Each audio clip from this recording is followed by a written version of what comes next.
with that being said, let's move on to the next topic. Tommy Richman. Remember that guy, guys? He has a new project called Worlds Apart, dropping very, very soon. Apparently, it's a mixtape.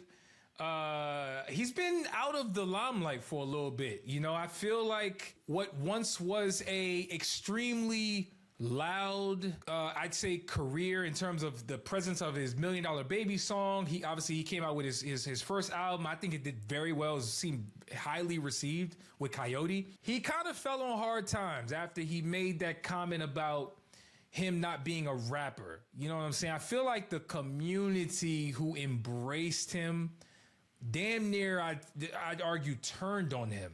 And so I haven't really seen too much of Tommy Richman on my timeline. And I follow him, bro. I follow him on Twitter. I follow him on Instagram. There's one song that he dropped with Sexy Red, I think, who was on the feature, which I actually freaking really love that song. I don't know if you recall that, but there was a single he dropped. Acting Up. Acting Up. Dude, I really love Acting Up. I probably was one of the few people on this planet. We can make this one quick, man, because as a fellow DMV person, is it safe to write off Tommy Richman, or will this new project have him out here reviving his buzz? Because I do think his buzz is down. I want to say this. Go ahead. More than ever, you know, just the atmosphere that we live in America particularly, more than ever, you got to have a base. Tommy Richman might be the first white rapper or singer who I don't think white people are his base. Like, I don't know how many, I don't know, maybe that's a question for your white friends, but how many white people like Tommy Richman? Like, how many white people will go to bat for Tommy Richman? Like, I know white people that like Ian. I know white people that like Jack Harlow. I know white people that like, you know, freaking Yellow Wolf. I feel like Tommy Richman never quite catered to the white fan base with his music style. And then he alienated the black fan base by saying he's not in hip hop. So it's like, what is his base? Like true music lovers like us, but that's not enough to move the needle. You know who his base is? I'll make this extremely succinct for you. His base is department stores who play songs like $1 Million Baby.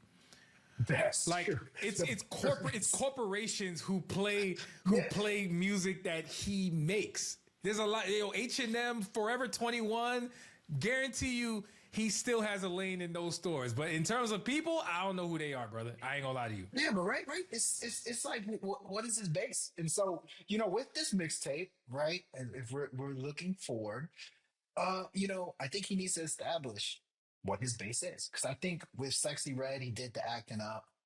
You know, maybe you're going to end up in black clubs here and there. But, you know, maybe with this mixtape, like you get a sound that's more hip hop centric. People forget, like, you know, we talk about with Kanye, people forgive and forget.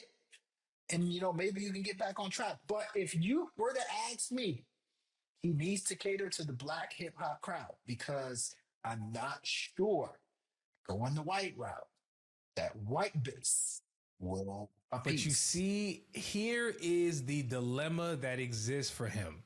He did this to himself, by the way. This is probably the first self-inflicted career sabotage that I've seen this early in somebody's career who seemed extremely promising. He did it to himself. He had from all accounts, if we're being objective, I can argue, okay, I know what he meant by saying I'm not just a rapper.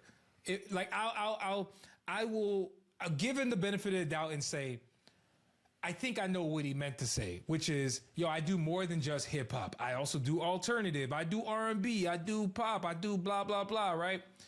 But unfortunately, and it's funny, this episode kind of goes full circle in a way. We talked about Ye. Ye has delivered classic material over the course of decades, enough to live in the hearts and minds of fans to the point where we want nothing more than this guy to have a redemption arc and be like, man, he was tripping then, man. That ain't the guy that I remember. To your point, Tommy Richman hasn't developed a base. So for you to alienate the people who were likely supporting you from day one, which was the hip hop slash black people.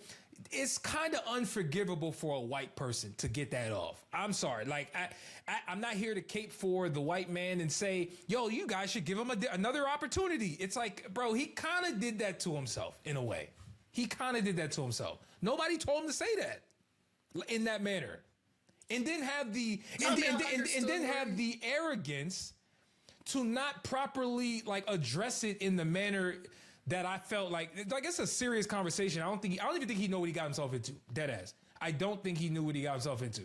His style of music is so retro. His style of music is nostalgic. Yeah.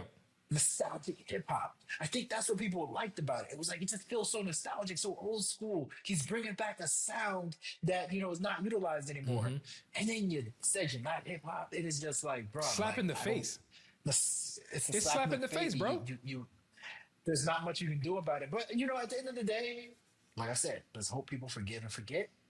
I think he has massive amount of talent.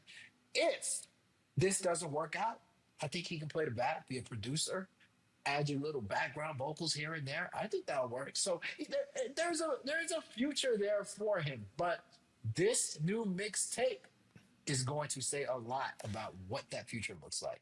Is this make or break for Tommy Richman? This project? I think he's already broken. But if it does well, that's it. If it does well, if there's a hit or two, you can put him back on track. But I think he's already broken. If I were to put it, if I were to see it, damn, yeah, he's broken.